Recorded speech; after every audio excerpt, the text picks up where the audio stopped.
What is up, ladies and gentlemen? We are back to rip some drafts today.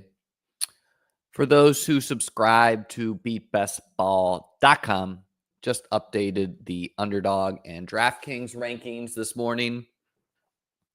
I've been grinding some info on the rookies, so mainly some rookie movement, move down some guys who I'm still relatively high on, but you got to bake. I personally think rankings should bank in what the market will give you as well, or bake in, not bank.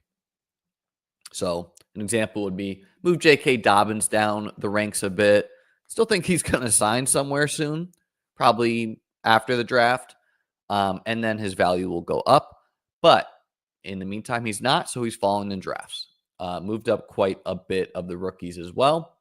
But we're going to start today with some golf drafts before we get into football. We're just going to do one or two of these if you're not a golf guy. The reason is because the Masters kicks off the first major of golf on Thursday. And not quite sure if we'll get overlay in this. It's 50% filled. I got third in PGA Best Ball one year. Do I know anything about golf? No, not really, but not anywhere close to football, right? But yeah, so this is the Albatross. We're gonna do just one or two of these, and then we'll jump back into the football. But I'll show you guys an example of what I did to do well that year. Now, obviously, it overlaid the year I won as well. I believe I got 20K for third. First was maybe 100. And what I did is I just used game theory. So for me, going off of the standard ADP, I think that year I moved like Victor Hovland, Patrick Cantley, and a couple other guys whose ADPs were closer to here. I just moved them up here, moved some guys' rankings down here, and just got unique like that.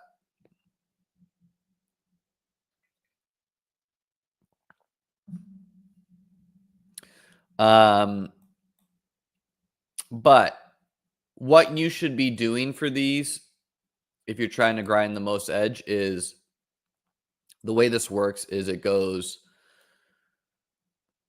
each major. So the first one is the Masters, then it's the PGA Championship, then the US Open, then the Open Championship. And obviously an edge is to draft golfers who are going to be in all four. I'm not bothering to do that right now. I'm going to assume that the ADP mostly bakes in who's going. Not everyone is qualified for everything yet either. But yeah, we'll just rip probably just one golf draft and then jump back into football. Any stands you like for the Masters this week? I think Rory gets it done. I've been listening to some Masters talk, and anytime people are talking about things such as like basically just like meaningless trends, right? Where you have to think the sample size in golf is very small as far as what someone did at a major in a given year, right? Like, okay, Rory played bad at 3 majors. I don't care. That's 3 tournaments, right? An example in football is like the year Ramondre Stevenson was drafted. Oh, Bill Belichick doesn't use rookies. And I was like, well, I think it's different this year. That doesn't really be sensical. Or when it was clear the Bills were better than the Patriots, people were citing stats like, well, the Patriots have won the division for the past blah, blah, blah, blah, blah. Yeah, I don't think there's any reason to get cute here when you can get Xander and John Rahm. Xander, he was a little injured. His form's a little off, but his like irons were really good a week ago, so why not?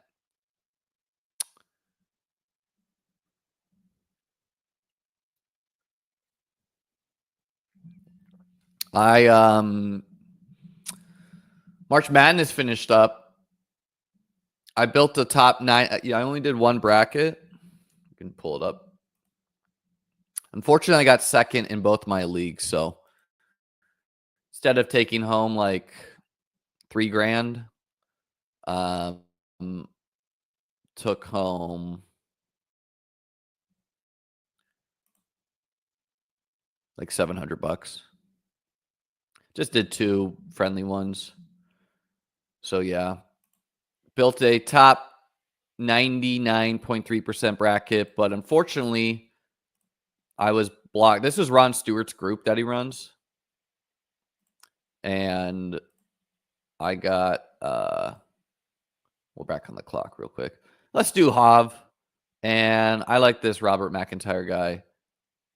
They call him Big Bob. So, this is kind of roughly off ADP. So something I could do here is like take a Batia, but I like McIntyre. Obviously a somewhat Irish name. But yeah, 1690. First had 1700. So edged me out by 1 round of 64 pick. But hey, second place, not bad. I've picked like Houston to win the past several years, and this year pretty much just picked 1 seeds, but chose Florida over Houston, figuring that would make me unique, but not quite enough. But hey, second place in some March Madness pods, not too bad. Roughly like 130 people in there. With the live guys, I don't know I don't know if the live guys are guaranteed every major. So in like John Rahm's case, but John Rahm's one of the best golfers in the world. Hav is another guy who was off form, but then won. I don't play that much golf DFS, but I put a lineup in that week. I was down on spring break, and I picked Hav. I had a Hav in there, and he was like 2% owned, and he won. Okay. This Aaron Wright guy, like everyone likes this Tom Kim guy because he like does content.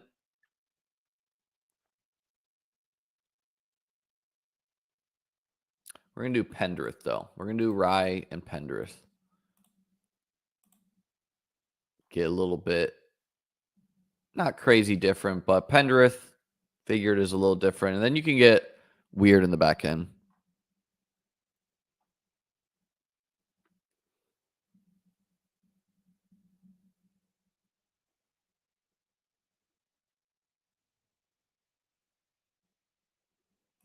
Yeah, a lot of people are calling out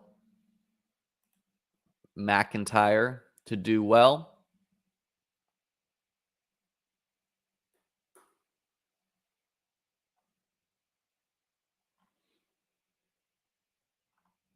I'm excited for the Masters. I did like one of these and got the 101, got Scotty, and the draft got canceled because some doofus was just like taking no names. So was a bummer, waste of time. Ludwig at 4. I mean, Ludwig has missed the cut in the past 2 times. If you don't know golf, don't worry about it. We're getting to football in a moment here. I like this Maverick McNeely guy too. I like to correlate the Irish names. Rory, Bob, Mav. Matt Fitzpatrick is just playing like terrible. Hoge, a lot of people like. Let's do Spawn. I don't know how many majors he's qualified for, but he's in this one. He's playing well. And let's do Lucas Glover. This guy's pretty good. Playing well, at least. So you see 2 guys with an ADP of in their 50s, and I took him in their 40s. Just a way to get unique.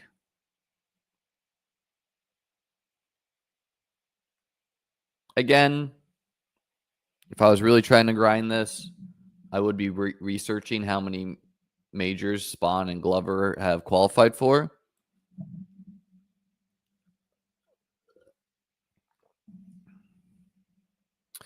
Yeah, I mean, this is one way to think. But also, McIntyre before he caught steam was probably like plus, you know, 15,000. So it looks like value, but if you zoom out a little bit, you're realizing you're getting the bet a little bit late. Not that it's a bad bet, you know. You just would have preferred to, like, if you're someone who bets outright like that, which I don't, start listening to the golf pods a week or two before the steam catches up. McCarthy just putts well. I like this Jaeger, dude. Again, I have no idea how many majors these guys have qualified for. But this is our team. Xander, John Rahm, Victor Hovland, Big Bob McIntyre, Aaron Rai, Taylor Pendrith, JJ Spawn, Lucas Glover, Steven Yeager, Denny McCarthy. And that is the golf portion. We're jumping in now. Again, updated the rankings on my site. You can catch that out at beatbestball.com. Updated it for DraftKings and Underdog. Gonna be taking those for a spin now.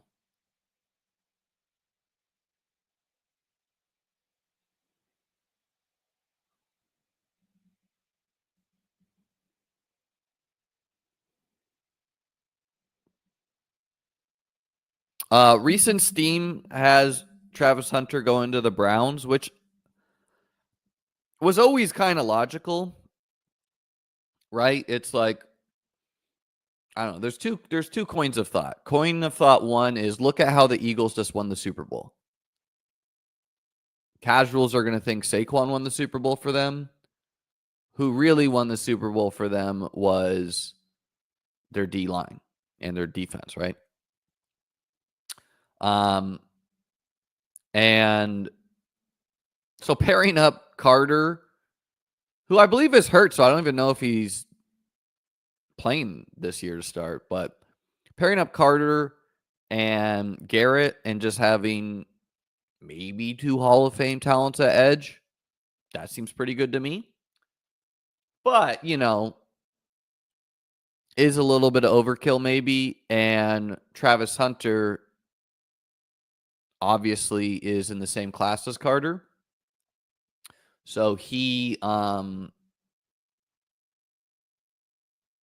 fills more of a position for need for the Browns, where the Browns need help specifically at wide receiver, I guess people would think, but also corner somewhat.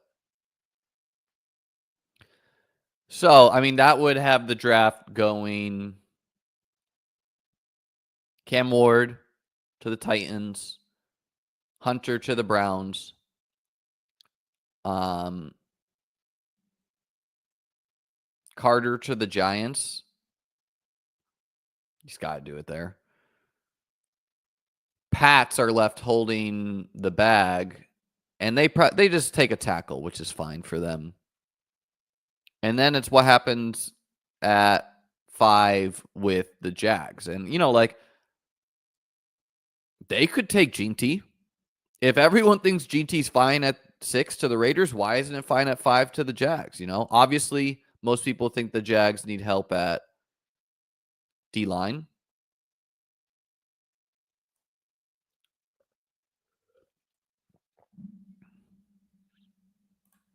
What are your thoughts in large brackets where you pick a unique winner? In Ron's, I was the only team that took Gonzaga. Just betting on that. If they won, I take home the top prize. Good question, Tyler. Yeah, I mean, there's multiple ways to play it, right? Like, one way is to do something like that, where you go relatively chalk, and then you just take a 3 seed, a 2, like even picking just a 2 seed, a 3 seed. This is usually unique enough in a group of like 100 and something people that if they reach the finals and win, you're going to win the contest. What I did this year is I just picked mostly favorites, except I switched, rather than going Duke, who was chalk, over Florida, I had Duke losing to Houston, which happened. And then I picked Florida beating Houston. So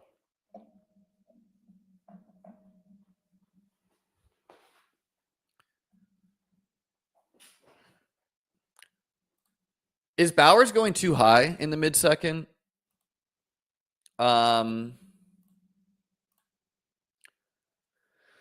So as far as drafting a blue chip talented guy who you're going to be happy because he's scoring every week, no.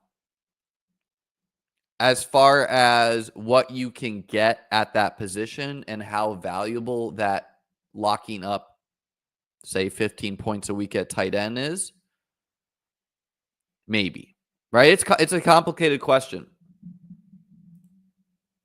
Unquestionably, he's an elite player. I'm a little bit lower on my ranks than him because, in my opinion, like how I used to think about it was like, well, if a wide receiver is going to score 15 points a week and a tight end is going to score 15 points a week, I'd rather have the tight end, right? Because there's just not that many tight ends that can do that, which is still true. However, you only need to start one tight end each week. You have to start 3 wide receivers each week. You have to start 2 running backs each week.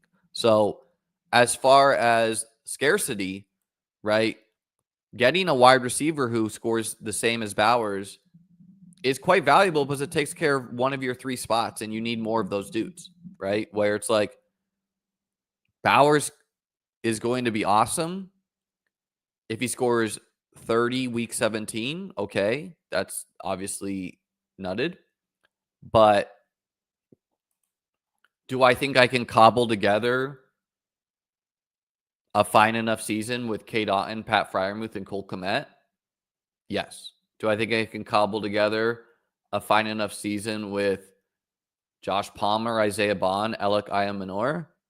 Maybe. I don't know, right? So in the sense of if you hit league winners at running back and wide receiver later in the draft, then sure, give me Bowers, right? Because you're probably not going to be able to replicate how good Bowers is at tight end at an individual level. But obviously, it's hard to hit league winners. So I don't know. I'm a bit lower on my rankings than him. I like the Geno upgrade, but yeah, it's just kind of a difficult bet when this group of tight ends from Jonnu down to like Jake Ferguson, these guys all feel really good to me. And some of these guys are going to have really good seasons. It would not be like if Tucker Kraft had 1,300 yards, I really wouldn't be that surprised. If Kelsey had a twilight season scoring 13 touchdowns, I wouldn't be that surprised. If Kincaid put it together, I wouldn't be surprised. If Evan Ingram broke out, I wouldn't be surprised. If Warren or Loveland did well, I wouldn't be surprised. So I think we'll pass on T just because I think this guy's going to pass on T. We'll get JSN, who we don't have a lot, but we'll get some. I don't know. I get a little uneasy vibes out of Seattle.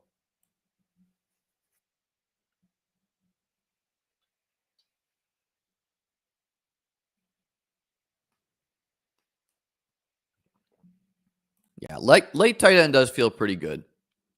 I mean, at the same, like my team that reached the finals last year, I had 2, but the one that did well, it had Trey McBride, right? And having a low owned Bowers in week 17, that sounds quite valuable to me. So I don't know. Like, I think he's going to be awesome,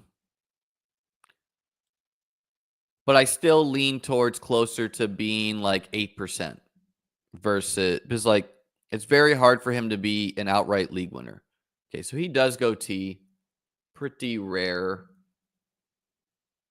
There's really no wrong answers here. We'll go Jacobs this time. Correlation with the Vikings. Really just never a fun pick for me, taking Josh Jacobs. But, he has good seasons in him.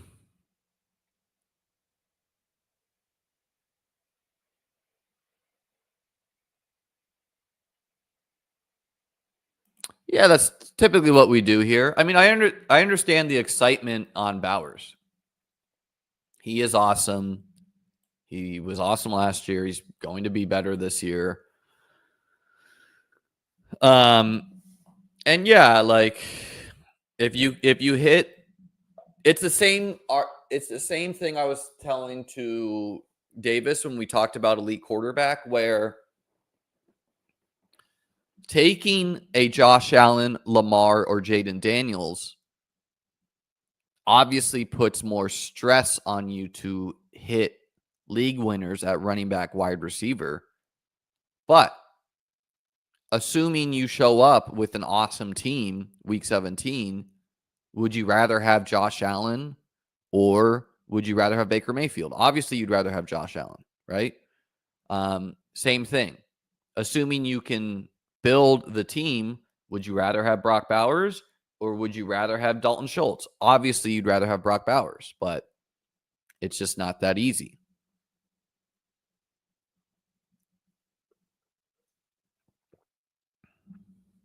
Yeah, I mean, I really don't know what it would take for Brock Bowers to be a league winner, because I don't know. Would like 1,500 yards and 10 touchdowns do it? The answer is it depends. If Ashton Jeanty's RB1, the answer is no. If Drake London's wide receiver 3, the answer is no, because these guys are also good picks, right?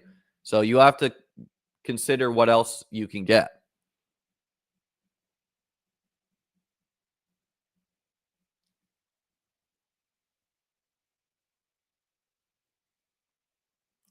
I mean, no, it doesn't really matter how he gets touches. If Bauer scores 400 points, okay, sure. But, I mean, you can get Sam Laporta in the 6th round.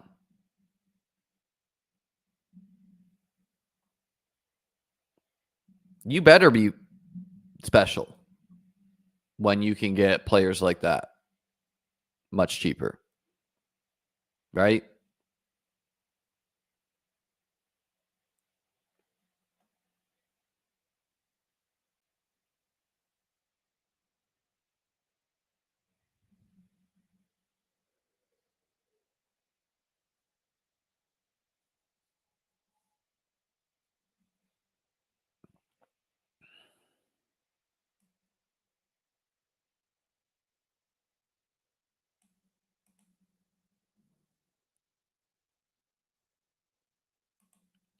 I think we'll go Rice here. Reports seem generally favorable there.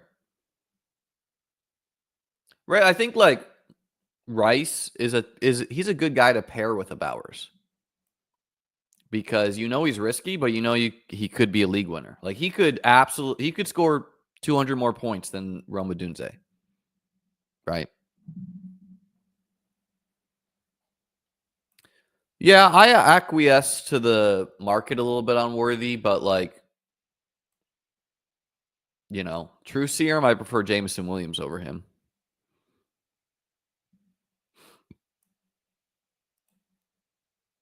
I really like Jameson Williams, just getting to bet on the big plays.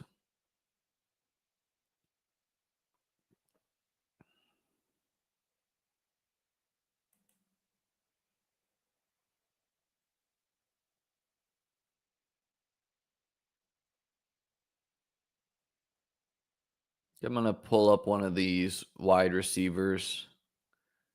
get a little bit more unique. We'll do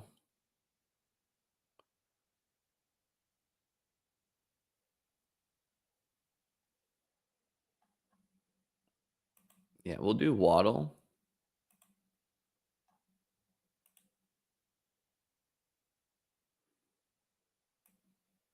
I think I'm gonna have an article with like my favorite 3 picks in each round.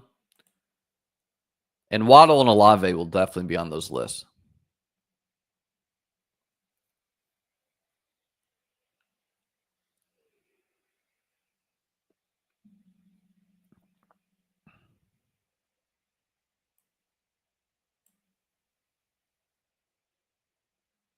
Well, this type of thinking, I mean, okay, this is speculation, but this is useless for you if you took Rashee Rice.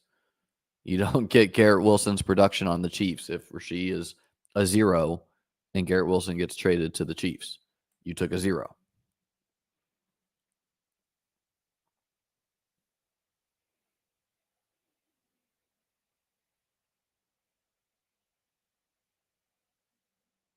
So we got Anchor Jacobs going.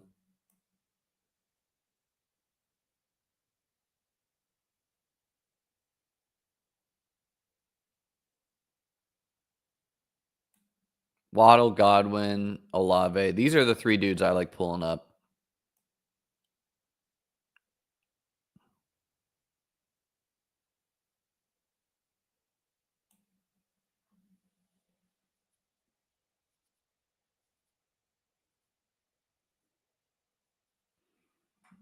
So, okay, you can compare the teams.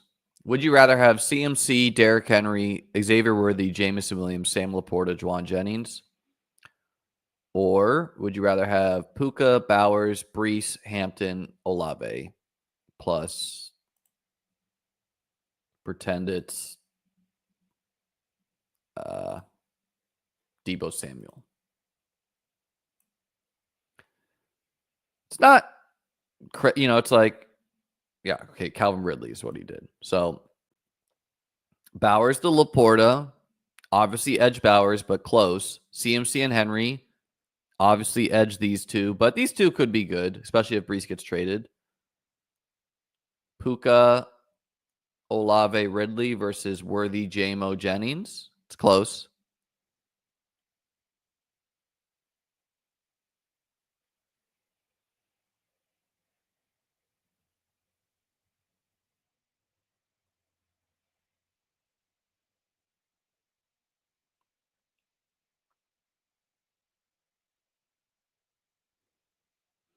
I mean, seems insane to me. Najee's going so close to Alvin Kamara. I want nothing to do with that. If Najee survives the draft, I'll bump him up, but I still think he's a pretty terrible bet pre-draft.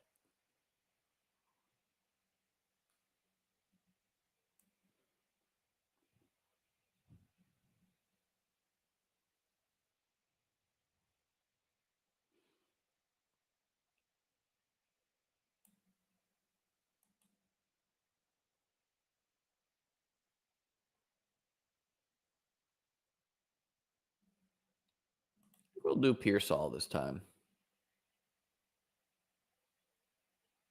He's a little bit of a mystery bag, but he was really good to end the season. Ayuk's questionable. Seems like a pretty decent bet. Opens up quarterback optionality, which we have in spades right now, right? We got McCarthy, we got Darnold,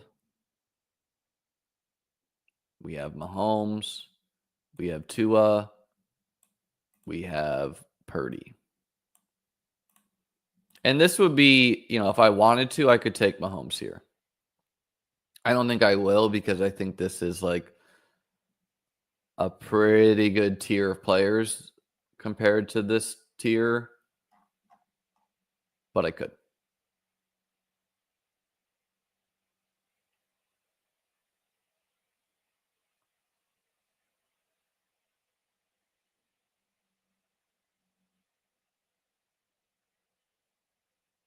Pull up Shakir.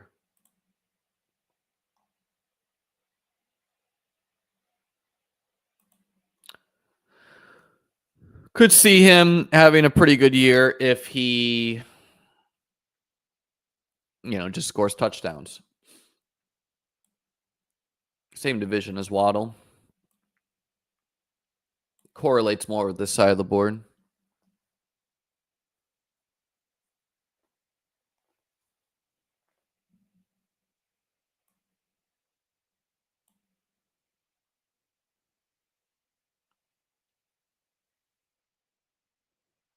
I don't think signing Najee precludes them from doing anything. If there's a running back, like if Mario Hampton falls to them, I think their mindset would be like, let's get our guy for good. If GT somehow fell to them, seems quite unlikely, but who knows? I think they'd run to the podium.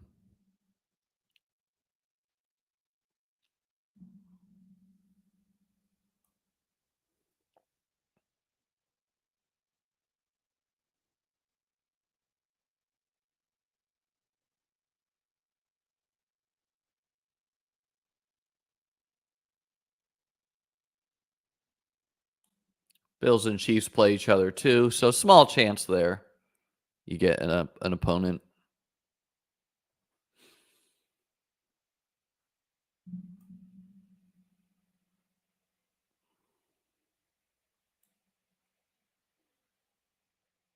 It's probably a pretty bad build. 3 running back, 2 quarterback, 2 wide receivers, but you never know.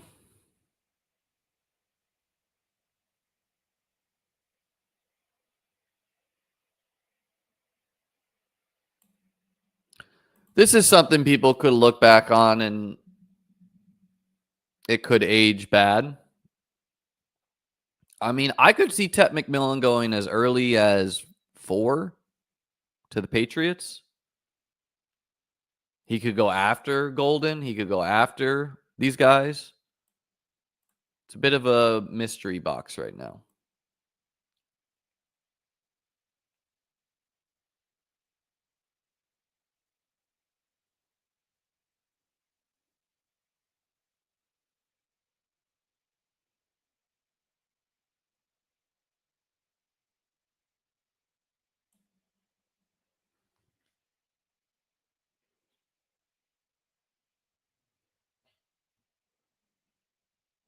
People love mystery boxes.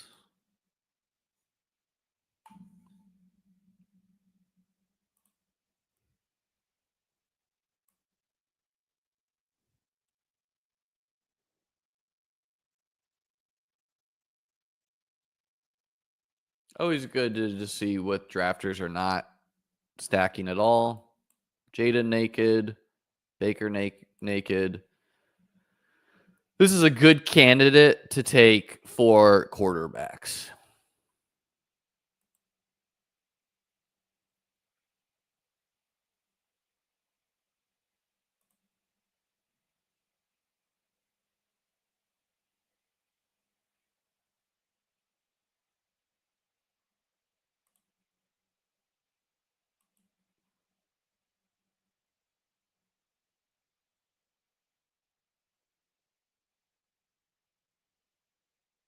I think we'll go Jonnu. I could double hit quarterback, but right, like this is my way of trying to fight against the Bowers, where it's not crazy that Jonnu could score similar to Bowers. We get Tyreek out of there. I like Jonnu a lot.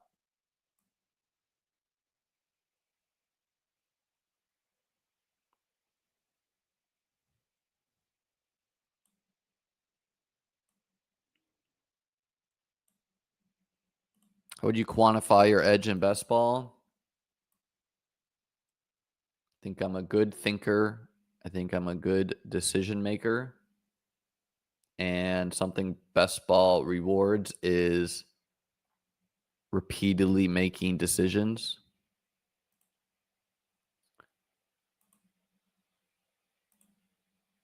And I think I have a good feel for game theory. And I'm an independent thinker. Not really afraid to go against the grain.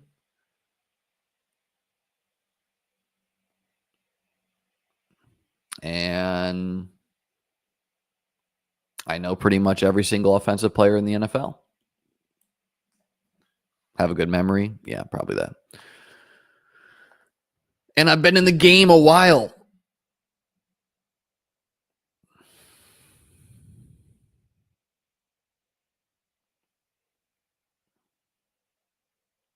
Instead of going Jonnu Purdy, I thought about going Bo Purdy.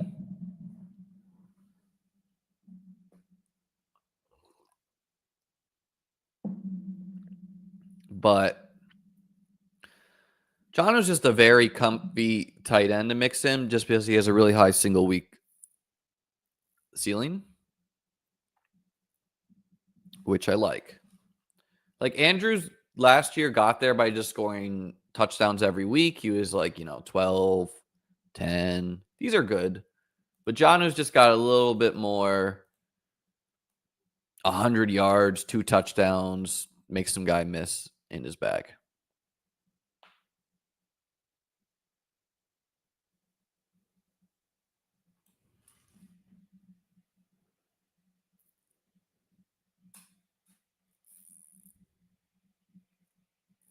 Exactly. The yards after the catch. And I get some people like a little hesitant with it. It's like when you see a guy who's really not been that great his whole career have a career year, like 50 points, 40 points, 99 points. What, like, is this what he is now? I'm inclined to bet yes, right? But I get some people being like, well, is he this?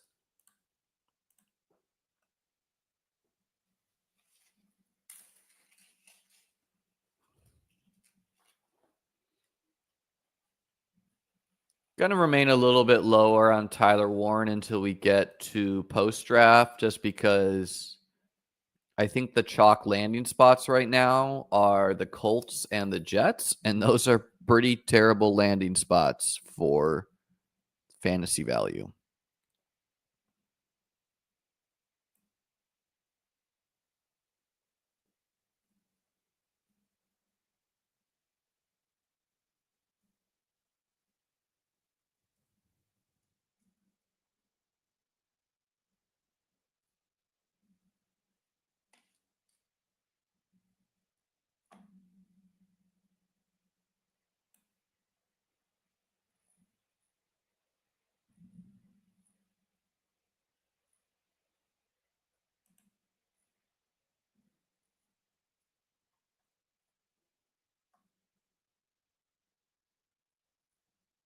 I've just done Njoku so many times that I also have a lot of Mason, though. We're going to go Mason, though.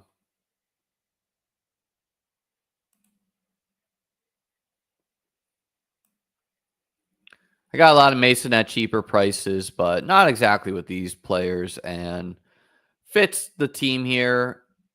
Vikings, Packers, stacks.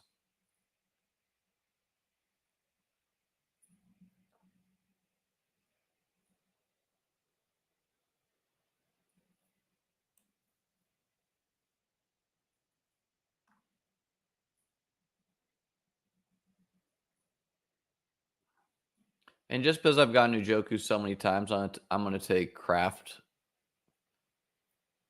instead, because again, he fits more what I'm doing here with these Vikings Packers stacks, who have played each other like 3 of the past 4 years, week 17. Obviously, that's not exactly predictive. But yeah, you could see Kraft having a huge year, right? We know he's going to have a better quarterback.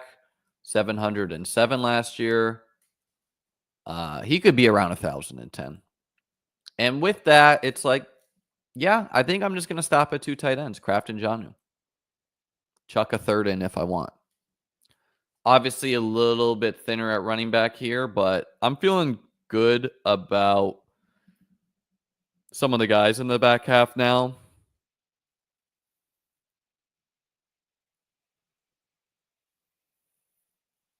And this range still feels really terrible. This like ETN, Pacheco, Bigsby, Benson.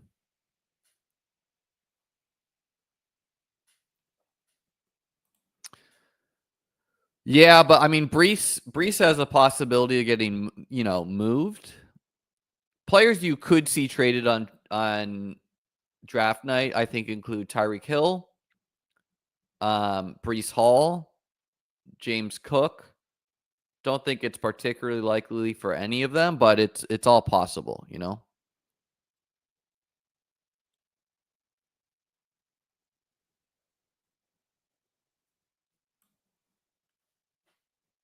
Yeah, I have a team or two that I think is really good, and they all involve taking like Mason and Garendo correlated together.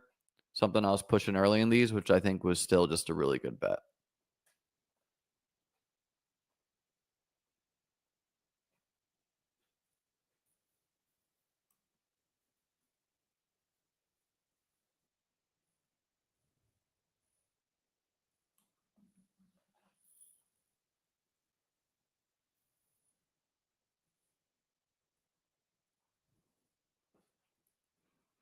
Yeah, and updated my rankings this morning. You can get those at beatbestball.com. Be sure to like the video, hit the subscribe button, join the Discord. Link is below.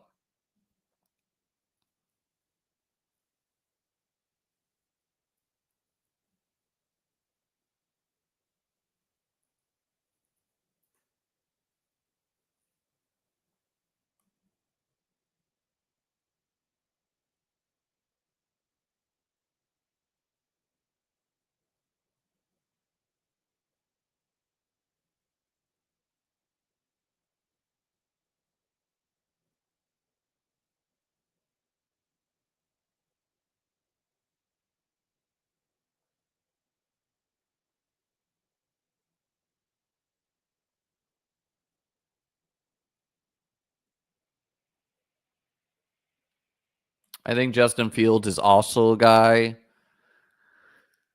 that things could go bad for on draft night, where the Jets take a quarterback quite high. But if he survives the draft, that's good.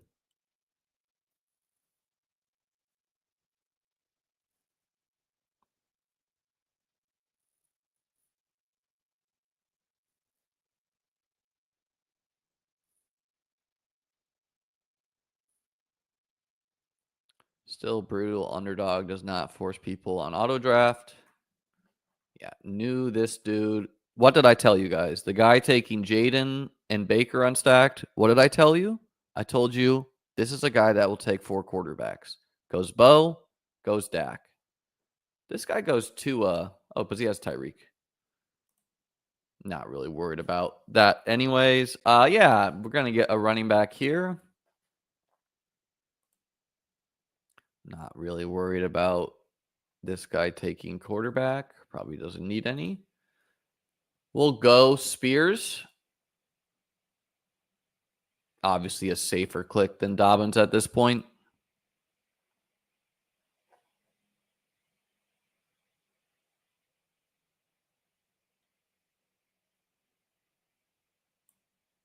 See, it's pretty easy to like profile drafters early in drafts when you pay attention.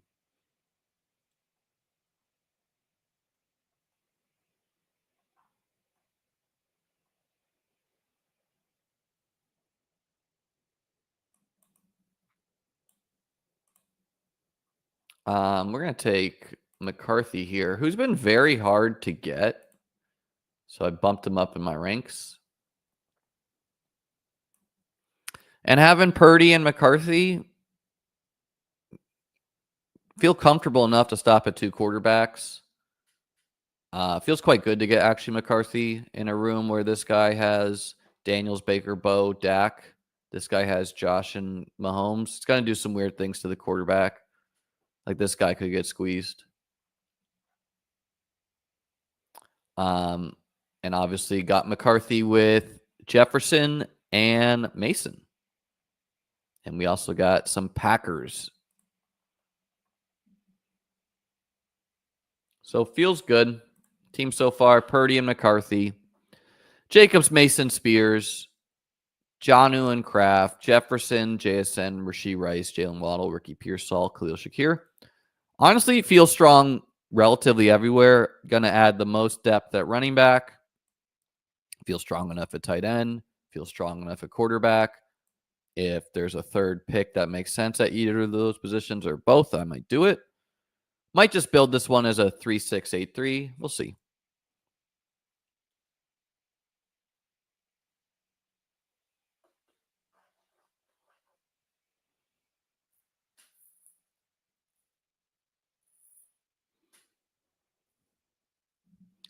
Pairing Tua with Tyreek is inherently a little bit more risky than pairing him with Waddle or Jonnu because Tyreek is the more likely guy to be traded.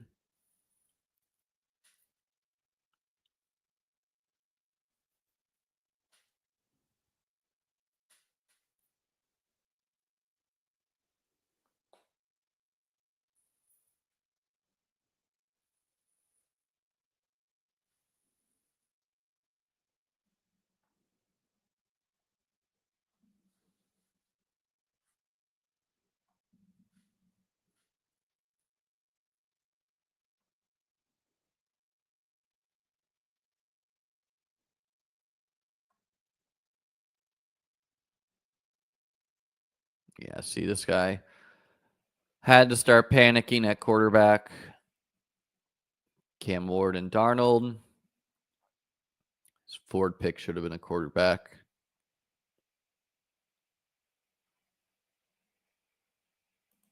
You think taking round 20 Milrow is bad? I'm not doing it, but if you have, I mean, I guess he was invited to the draft, but yeah.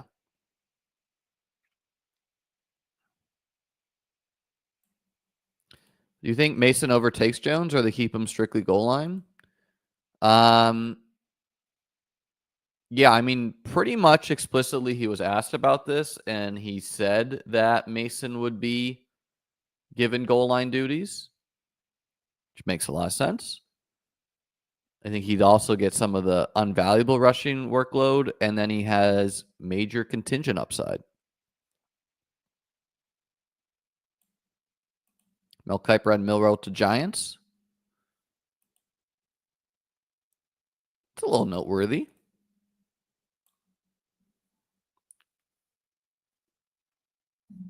Yeah, I think Mason's a no-brainer dude to be betting on.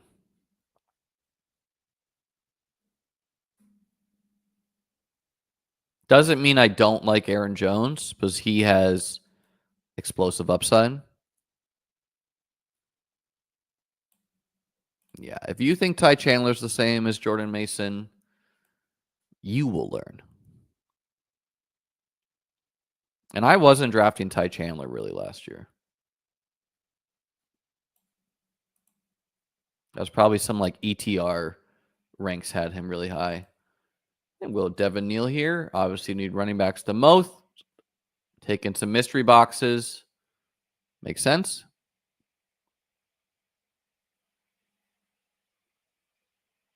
Is it a bad idea to take Jones and Mason? I think that's fine.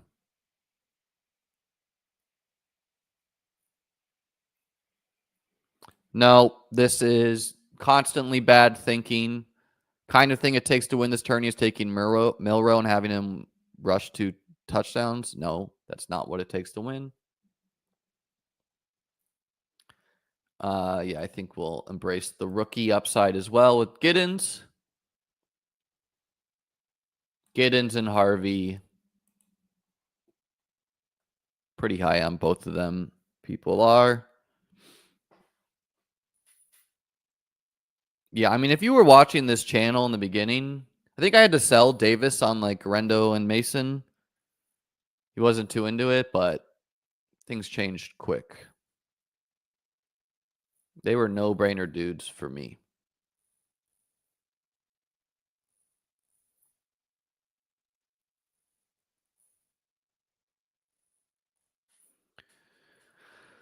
Again, having a rarely drafted quarterback, just not that valuable.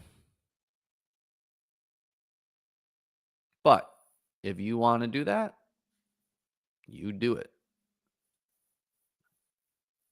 Having a rarely drafted running back, okay, that's way more valuable.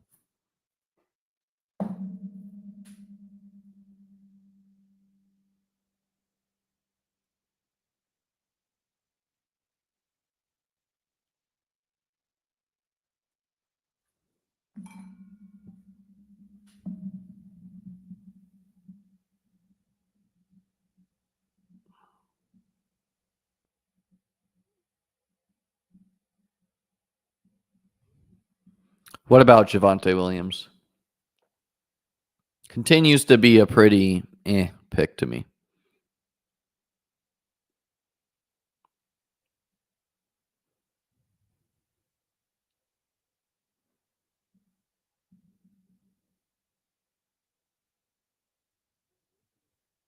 I mean, I have some teams with Javonte very late, and those teams are not teams I look at and I'm like, yes. Like, this is a team I like. I'll post this one on Twitter. Named it Winner Winner. It's got double elite quarterback, Burrow and Dak. Hampton, James Conner, Tajay Spears, Jerome Ford, Isaac Rendo, Jordan Mason, pick 190. Pretty much most of these guys have gone up in the market. You know, obviously running back's the weakest here, but you got two huge values, especially Mason. CD Lamb, Tyreek, T. Higgins, Chris Godwin, Cedric Tillman, Andre Yoshivas, De'Ami Brown, Josh Palmer, Ray McLeod. The Josh Palmer got that pick before the steam caught on, maybe before the trade. And then Hawkinson, Jonnu Njoku, so triple elite tight end. Like, this is just nutted.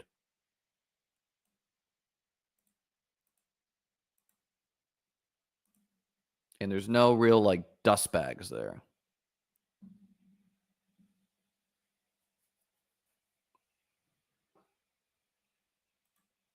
I mean, you should always be stacking your quarterbacks. You should not just be taking naked quarterbacks.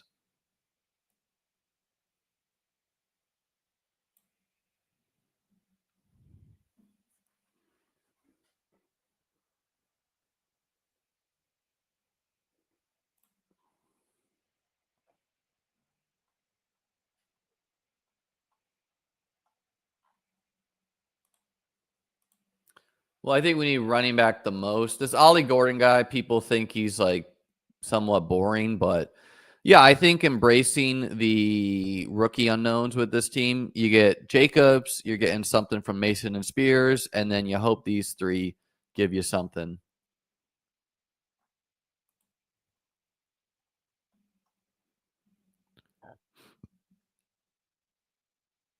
Yeah, I would say this is a roughly fair projection for Mason. 606, 708. But like the project, that's not really the way I do it.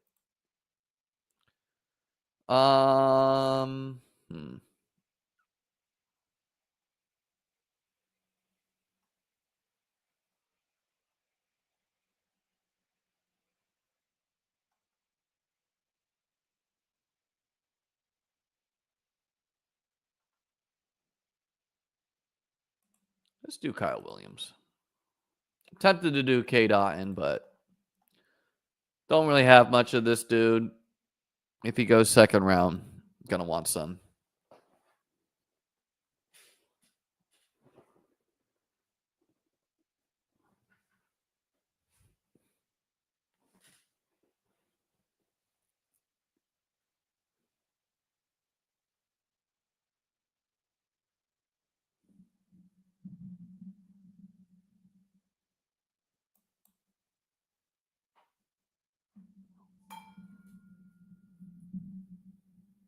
If you're doing this seriously, you should watch every stream of mine.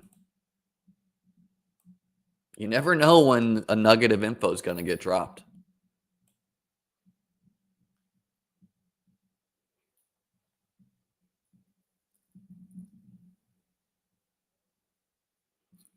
Got the ring on. Why not?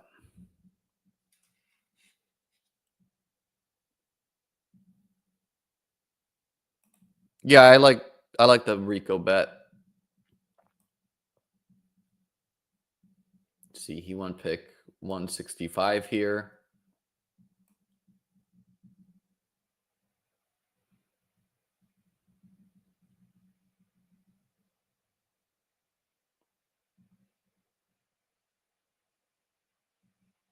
I mean, insane. Kate Otten went after Jatavian Sanders.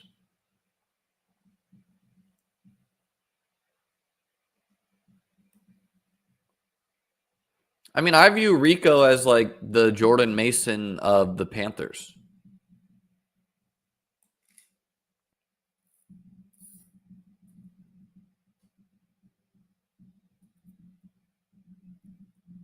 I quite like that range. That range is like Rico, who I like, Jerome Ford, who I like.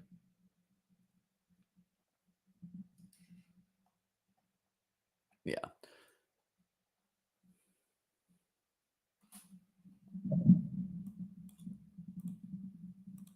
I was on the fence if I was going to do another, but we will. And I'm joining it now because this draft is going so slow. Oh, cool. We caught it right at the right here.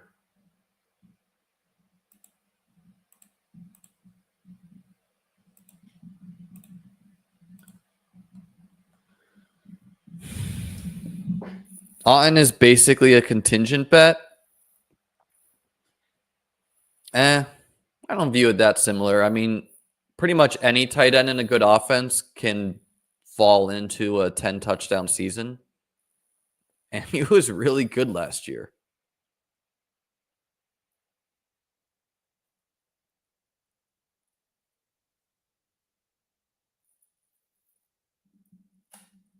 Like, in no universe should Otten be going after Dalton Schultz.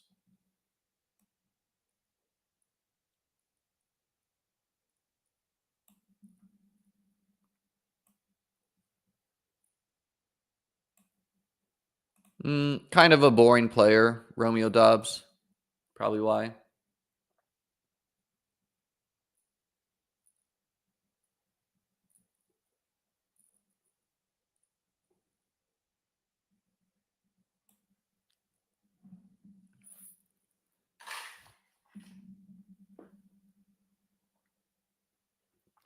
I quite like Dobbs and Wicks, though.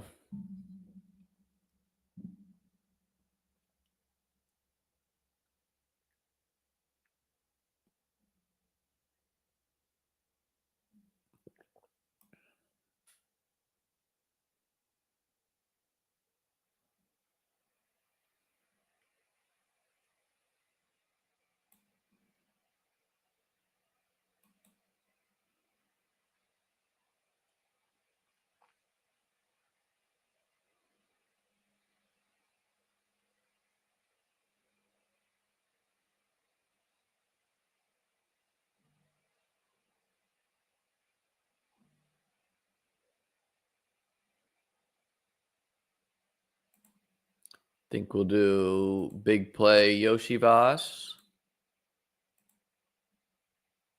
Wow, we got CD Lamb at the 109. And Puka Nakua was on the clock. How'd that happen? These three guys went. Crazy.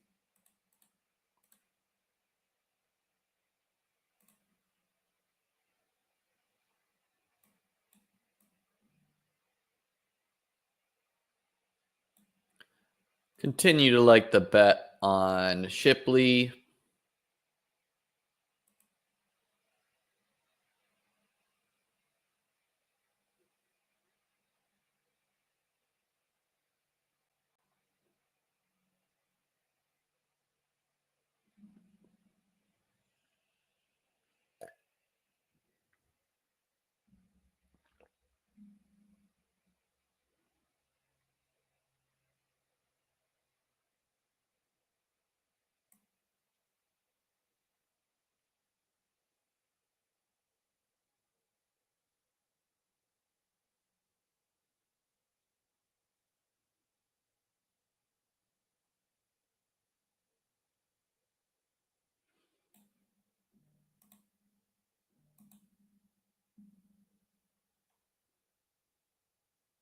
I mean, when you get an ADP gift like this, you definitely want to take a guy closer to his ADP. Simply a unique combo that you can't force create. Lamb and Achan.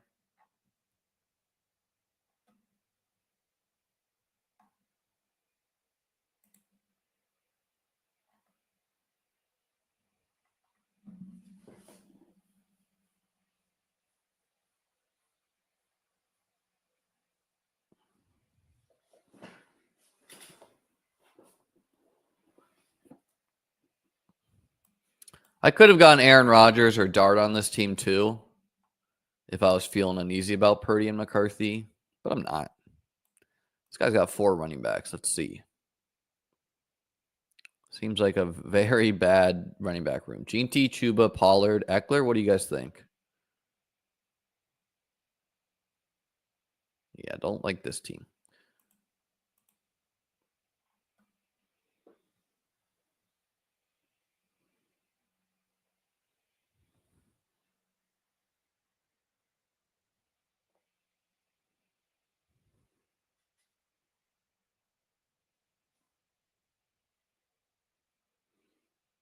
It's good to know Javonte Williams' brothers in this chat.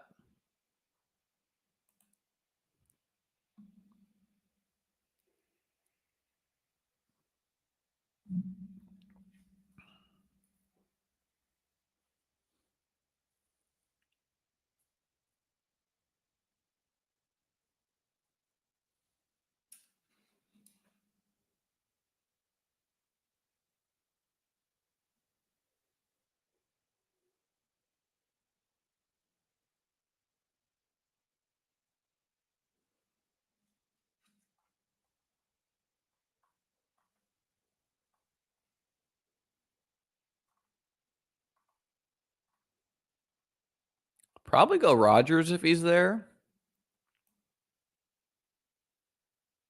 Don't have any stacks unless Kyle Williams is a Steeler. Could also go running back. Could also go tight end. Could also go wide out.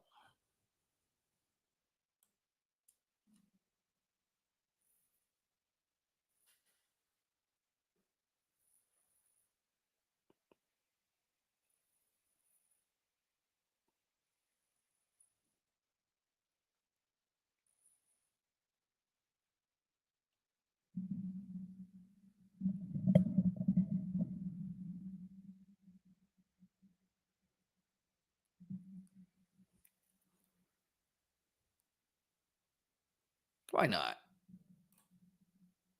Rodgers, come on down.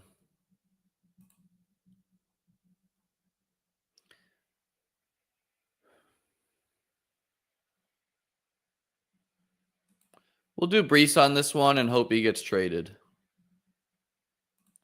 So that team.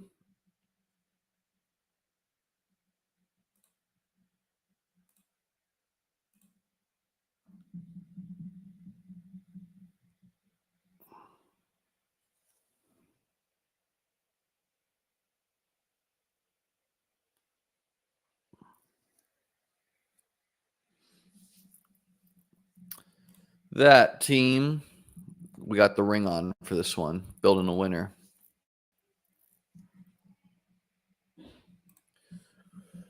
Purdy, McCarthy, Rodgers. Naked Rodgers, whatever. Could, Devin Neal, Giddens, Ollie Gordon, all these guys could be Steelers too. Jacobs, Jordan Mason, Tajay Spears, Devin Neal, DJ Giddens, Ollie Gordon, Will Shipley. I don't believe Rodgers could be a Viking, but I guess we got that covered too.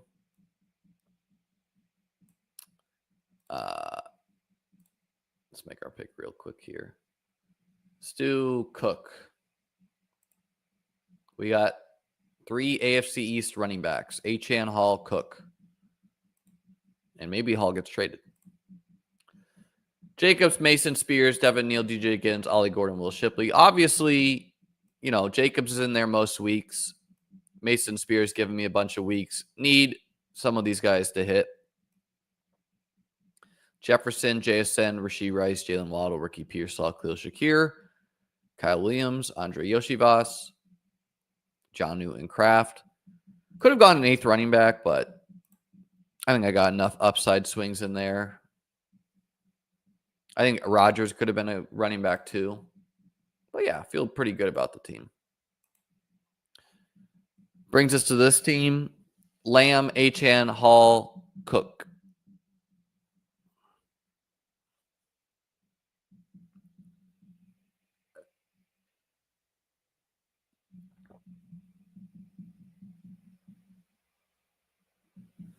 Yeah, Taj Brooks is, I think, a guy worth sprinkling in.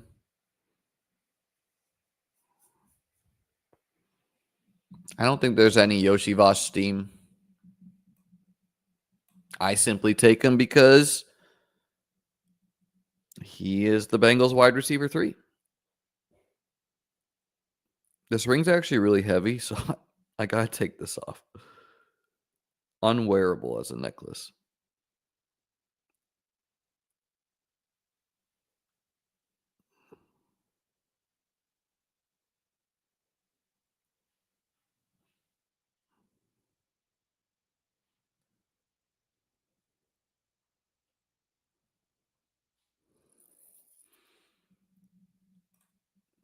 Maybe they're fans. Because I've been taking Yoshi West since day one. Could it not work out? Sure, right? Obviously. He was actively bad last year, but good spot. High touchdown upside, high weekly ceiling.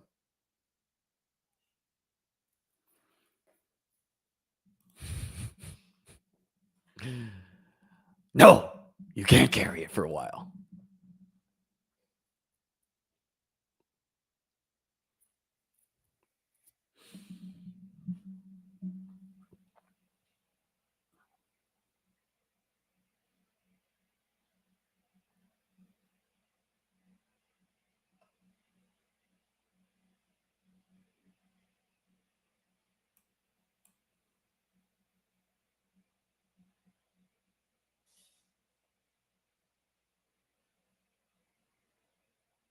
It's a fun wide receiver room. Thomas, JMO, Waddle. Still don't think Sutton belongs in this tier. Obviously, we're going to go Olave.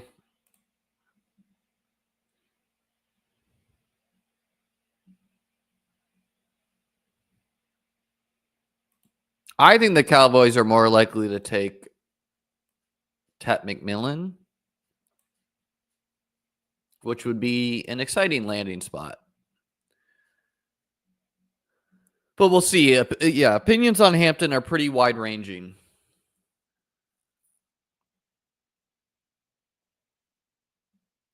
And, we'll see what happens where it's like when there's so many guys in round 3 that you can convince yourselves on, pretend it's Tootin, pretend it's Rashard Smith, whoever, maybe that pushes Hampton down. Henderson, Judkins, right? Like, maybe as a team, you're like, why take this guy at 12 when we can take this guy at 30?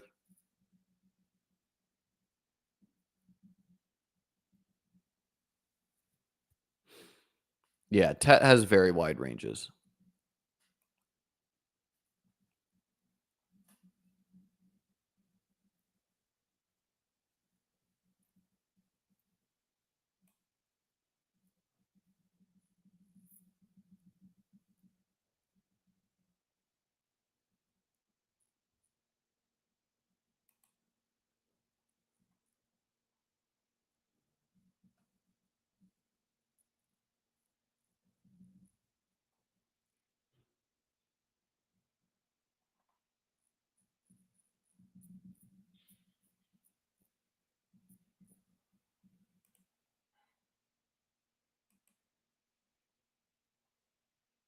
The old 3-2-1.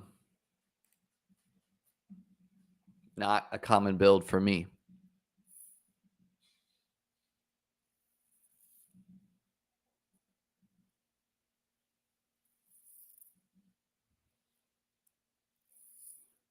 Joe Burrow goes to the Chase Brown drafter. I thought about taking Joe. You can backstack him with Gesicki and Yoshi Voss pretty easily.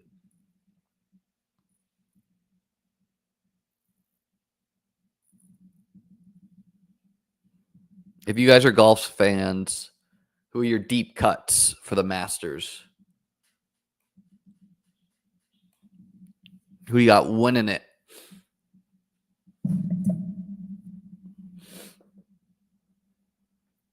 A lot of people like Sergio, Fowler, Big Bob. Tiger Woods is not in the tournament. Bryson is not a deep cut. Bubba, that is a deep cut.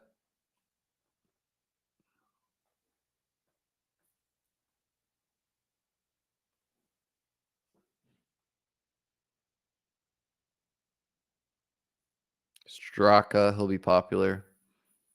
I'm pretty sure VJ dropped out.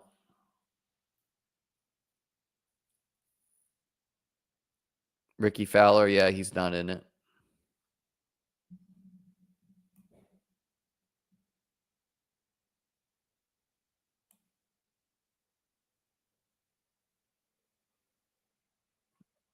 I don't even know who this guy is. John Van Buren? Good googly moogly. Bernhard Langer, don't know who that is either. Maverick McNeely, I like that.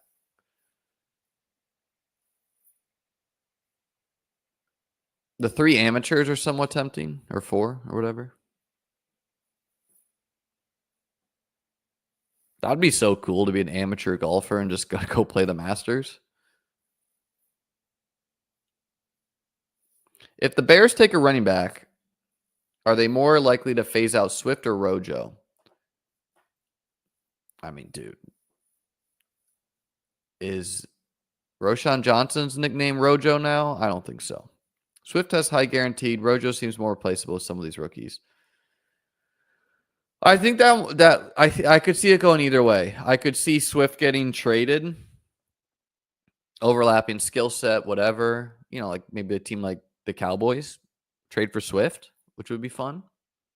I could see, Roshan has a role. I could see them having Roshan on the bench.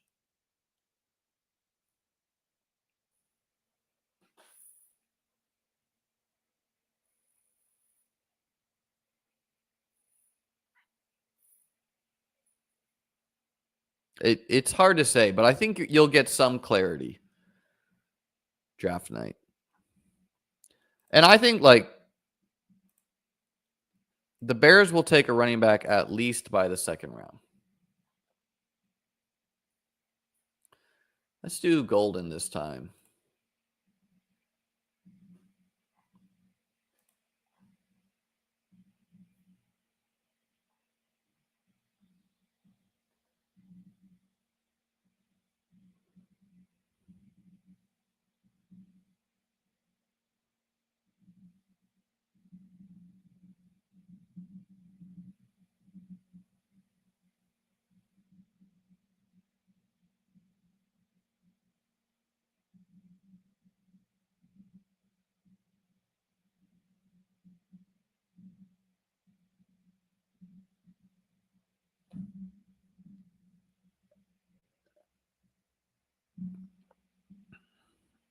Yeah, should I get Ramondre?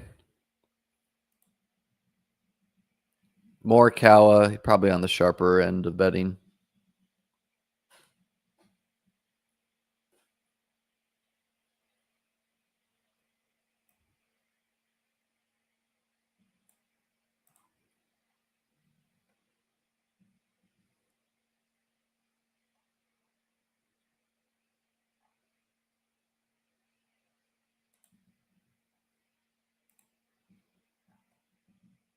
Josh Downs, good player, probably a bad situation. I'm really happy I packed my bags with Travis Hunter already. Like, I'm not going to be taking him much in the 80s just because I took a lot of him in the hundreds plus. But come Best Ball Mania, I will. He's in pretty bad form. Could be, though.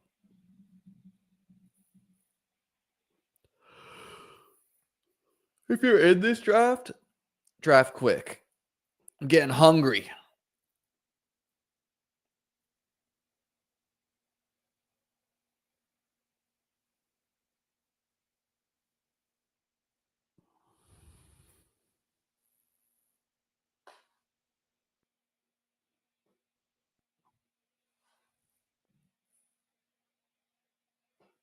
Browns tanking Hunter going to ruin my bags? Well, a good thing if the Browns take Hunter is their GM said they view him as a wide receiver.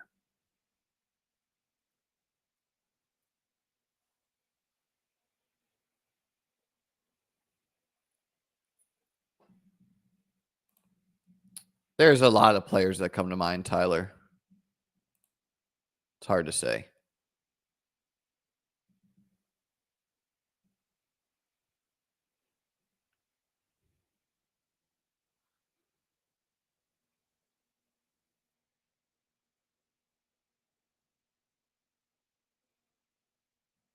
Now, my Cedric Tillman bags might not survive Travis Hunter.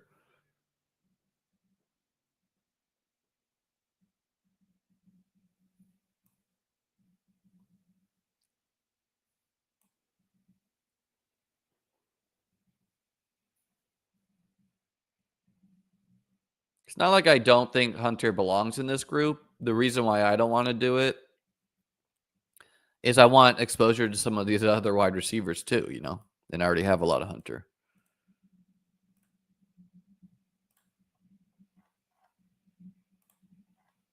He's one of my higher exposed players. Travis Hunter, pick 112.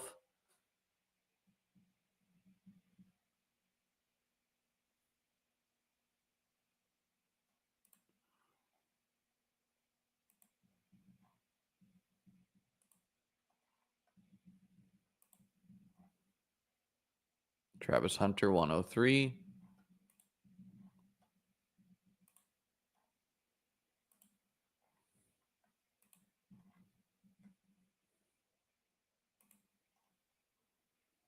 Travis Hunter, 111.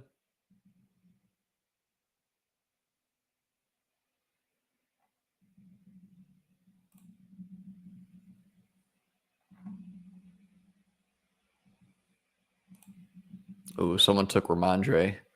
Ruining our collection. Let's go Darno. We need some wideouts.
Somewhat rare for Goff to be here, so we'll pair him with Laporta.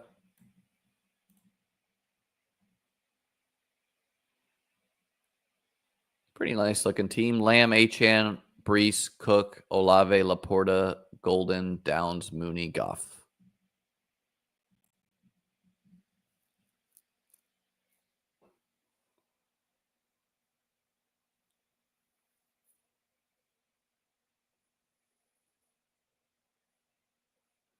Why do people not like Keon Coleman? I mean, he goes in this range, and I think that's rather fair, right? Like, I think it's fair to question. I could see things go. I could see Keon just being similar to what he was. I could see him kind of exploding, right? It's hard to peg down.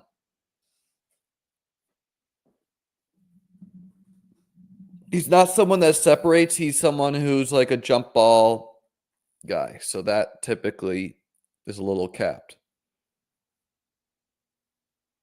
Is he going to have some big touchdown seasons in him with Josh? Yeah, I would think so. I think, yeah, Stephon Diggs is another one where I'm not taking him pick 87 when I have a lot of him in the 120s plus.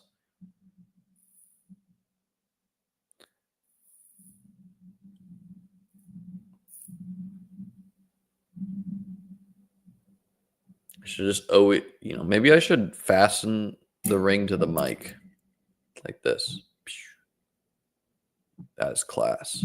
If you're just catching the stream, I did update my rankings this morning. Catch those at beatbestball.com. $100 for a year. Best deal in fantasy. Coleman will be number 3 behind Palmer and Shakir. Could go that way.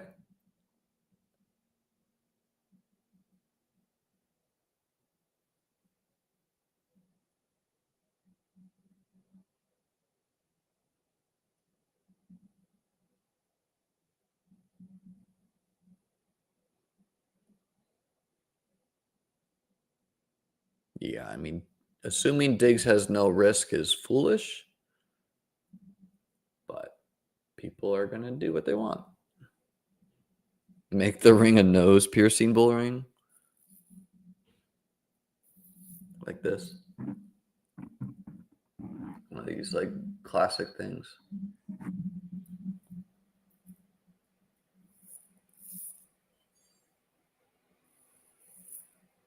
And it's brutal that underdog does not do auto draft.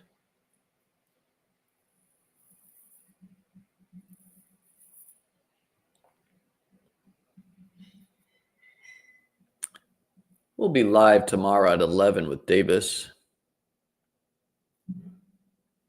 Palmer is nothing.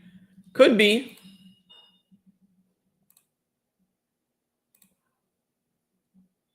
Dak and Goff, pretty fun pairing at quarterback. I could see Palmer being nothing. I could also see him putting up like 808.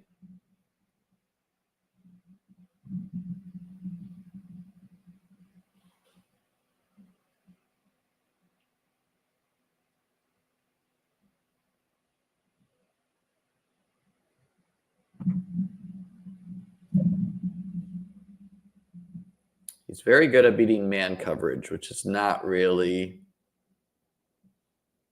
what other people can do on the Bills. Palmer equal Curtis Samuel. I mean, that's just a lack of understanding on your part in many ways. Number one, Curtis Samuel had turf toe. So if you want to say Palmer gets hurt, okay. Number two, they don't win in the same ways.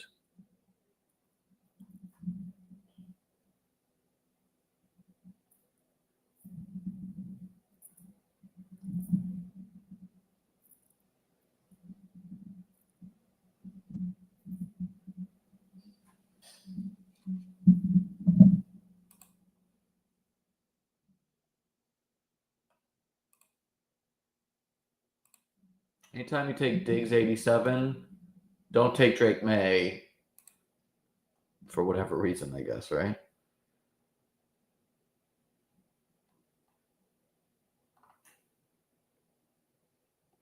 Sure, Keenan.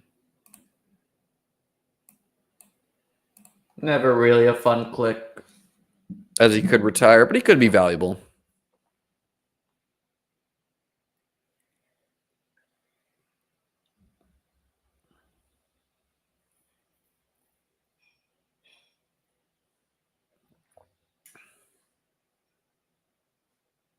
Yeah, I think this dude definitely should have taken Drip May instead of Javante to pair with Diggs.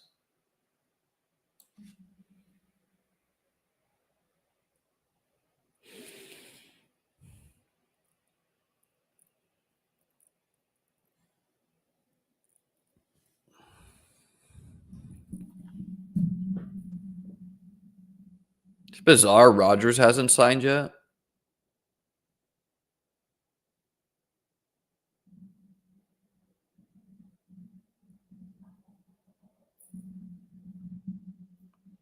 People are fighting in the chat about Kenny Pickett and Mason Rudolph. I am wisely not engaging.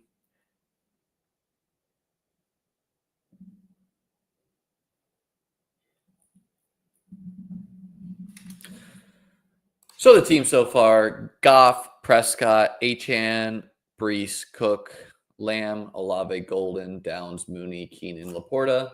These are going so slow. Let's do a Albatross 2.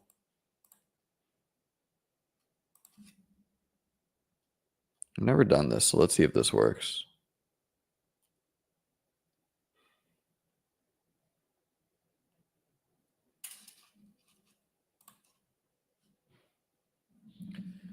There you go. So we can sit here and then just make our picks in golf.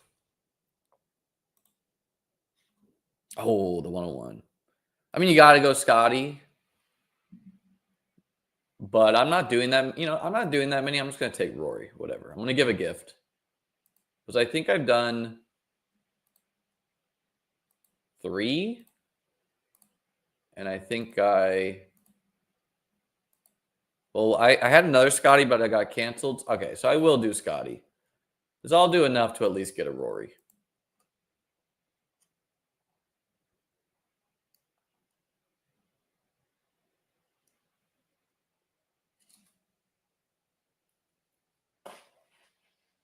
I could see that, Jack.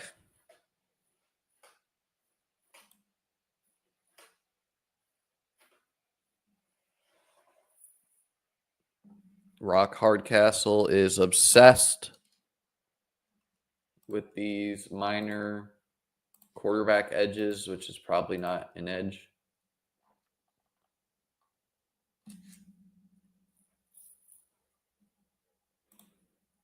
I think Ken Walker's a decent bet, but a little bit risky if Charbonnet gets more.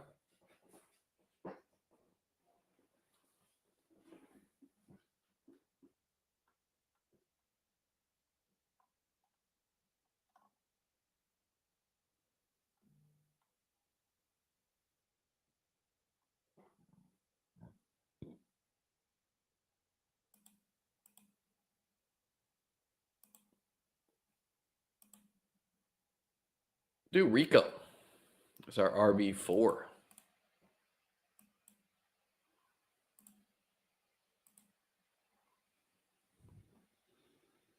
And if Tua's there, I might take him. Don't feel a need to go 3 QBs, but pair him with Achane. Why not?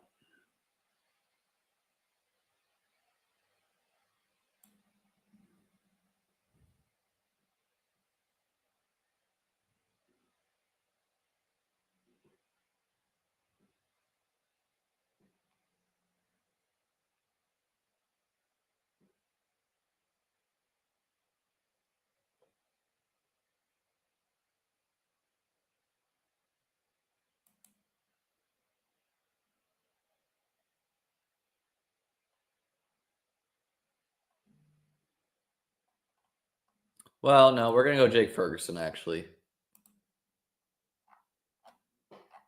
I would like Tua, but hard to pass up the Ferguson value when you have Dak. Both tight ends stacked with both quarterbacks. Classically good.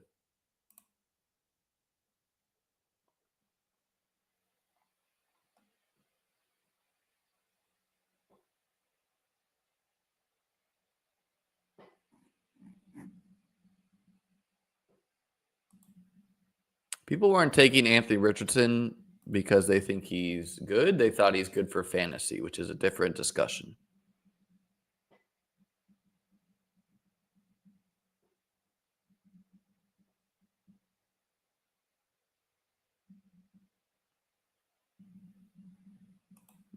Okay. It's not like value taking a guy in the 20th that goes to the 15th. Let's go Lowry.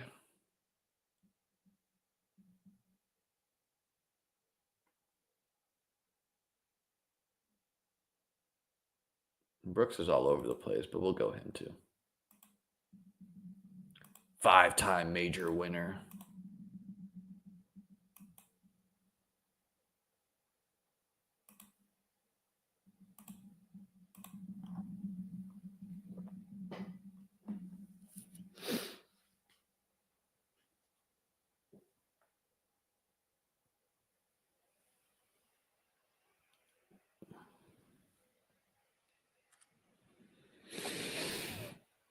What do you think of Yoshiba's ADP?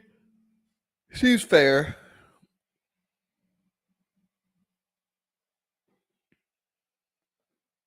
I end up taking him a lot when I need wide receivers. Could be a draft loser for sure, but is there any kind of rookie dead zone?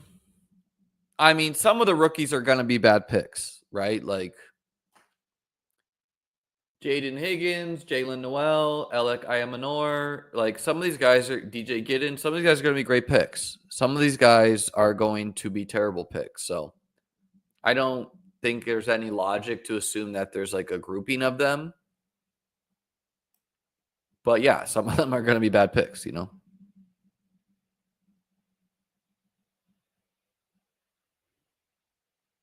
The running back dead zone, the reason why that occurred is because it's like guys who you project for touches who aren't good. That there was like a reason for it.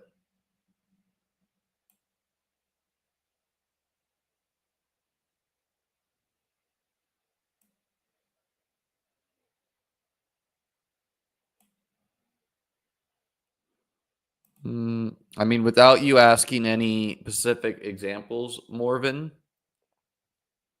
unique name, by the way. I don't think I've ever met a Morven. My answer is ambiguity, right? Like if you ask why does he go behind Jalen Coker, the answer is because no one really knows who's the wide receiver 1, 2, or 3 for the Panthers, right? Where you know Yoshi Voss is not the 1 or 2.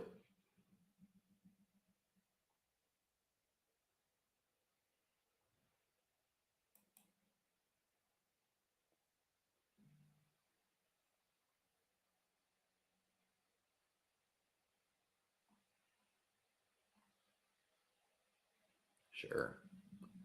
Algier as my 5th and final running back. Feels nice. Wide receiver room doesn't feel great, but we're going to go volume there.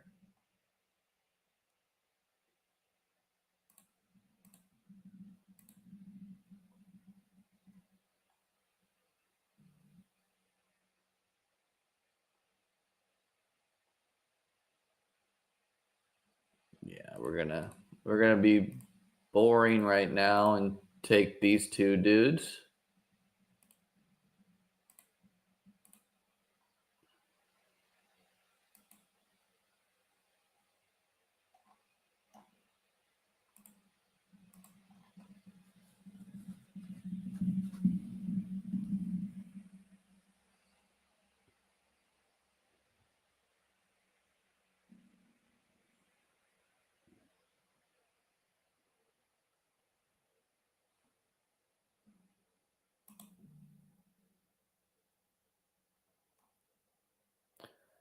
We'll take Tolbert. Tolbert could totally be an afterthought, but got Dak, why not?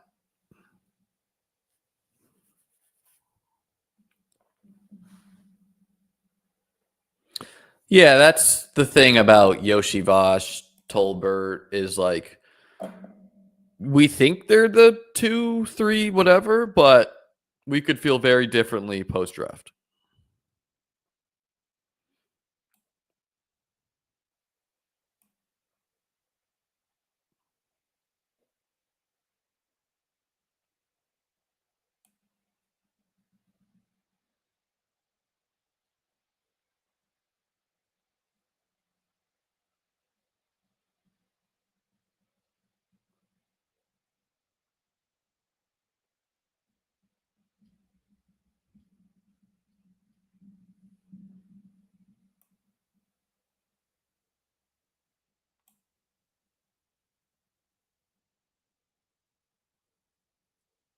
My answer for all of these guys, why hasn't blank signed yet, is at this point, they're probably waiting for the draft.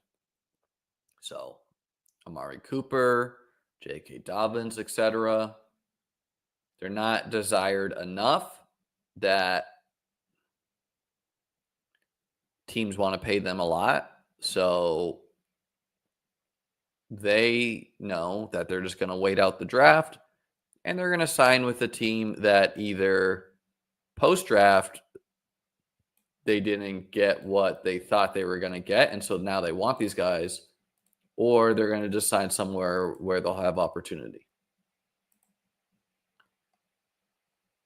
Yeah, Mav. We'll go Burns too. Burns has been good in the past.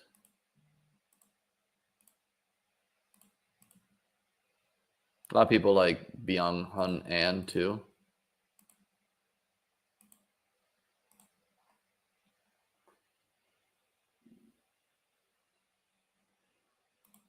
That sounds good, man. My stomach is rumbling.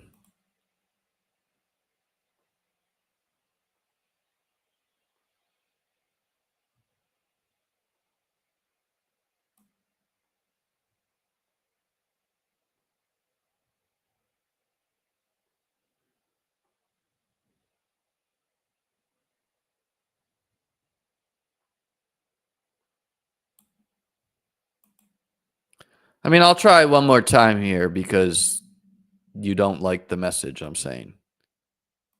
Why is Thielen going where he's going? He might be the wide receiver one of that team.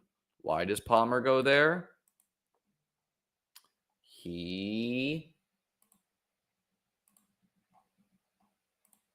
could be anywhere from like the wide receiver 2 to whatever. And Josh Allen enthusiasm, right? He just got paid.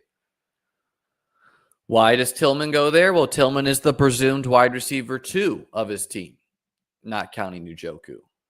If you're going to count Njoku, well, then you have to count Gesicki, who could be ahead of Yoshi Voss. And Yoshi Voss could lose his job to Jermaine Burton. He could lose his job to Charlie Jones. He could lose his job to a rookie. So I take Yoshi Voss, but there is reason. And in short, it's the ambiguity, right?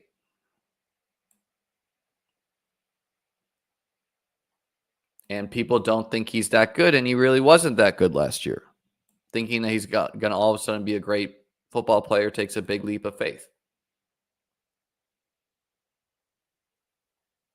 I like betting on him just because I know he has speed and he's a Bengal, right? So do I understand the risk with him? Yes, but that's why I'd take him somewhat. And we'll take him for you more of Andre Yoshivas. Welcome to the team. Boom.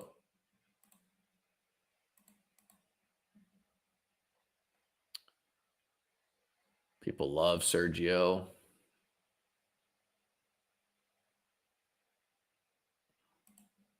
We'll do double live, which is, again, I have no idea how it works with the live guys as far as like what masters they're guaranteed.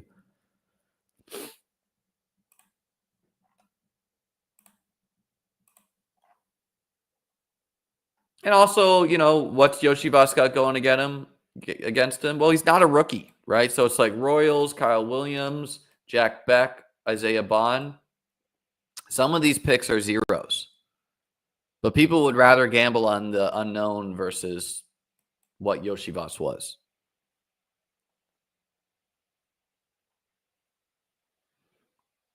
They can, yeah, but like not everyone is guaranteed it, right? Or they're guaranteed everyone. I don't know how it works.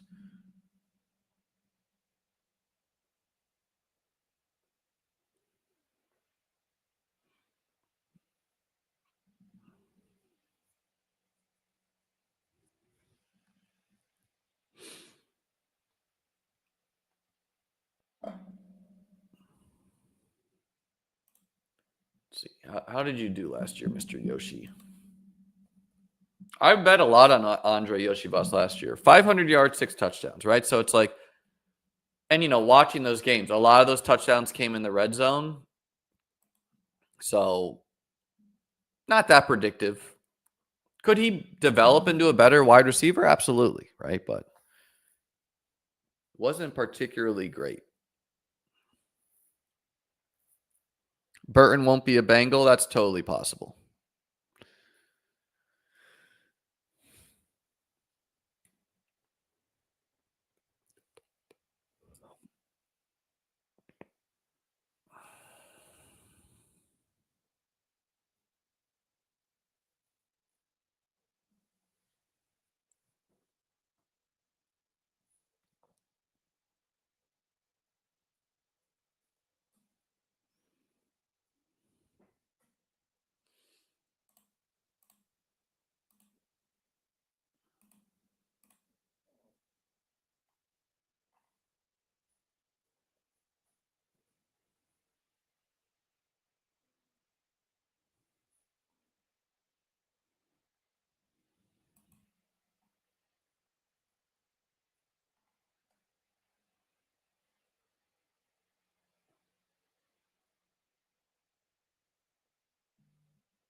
We'll do Michael Kim.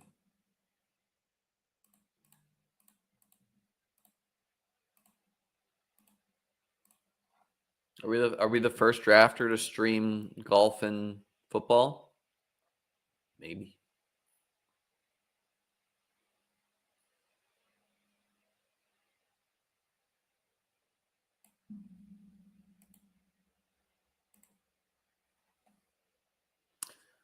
Higbee, could be an awesome pick. He was really good to end the year. Could be terrible.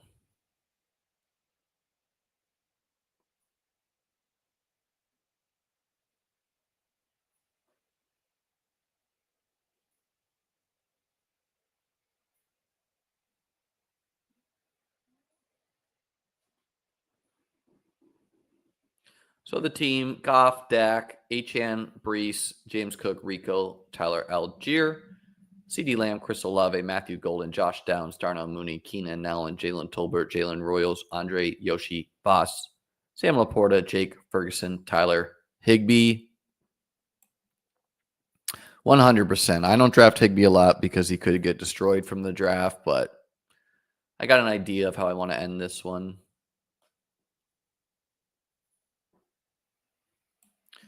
Gonna throw the last pick in a wide receiver with the uncertainty of several of these dudes. And that is going to be Tutu Atwell. We're going to do the double ram to end. Tutu, Higbee, both or one could be a pretty solid hit.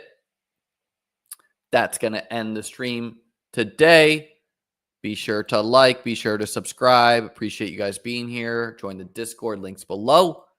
You can get my rankings at beatbestball.com. Enjoy your day. Be back tomorrow at 11 a.m. Eastern. Peace.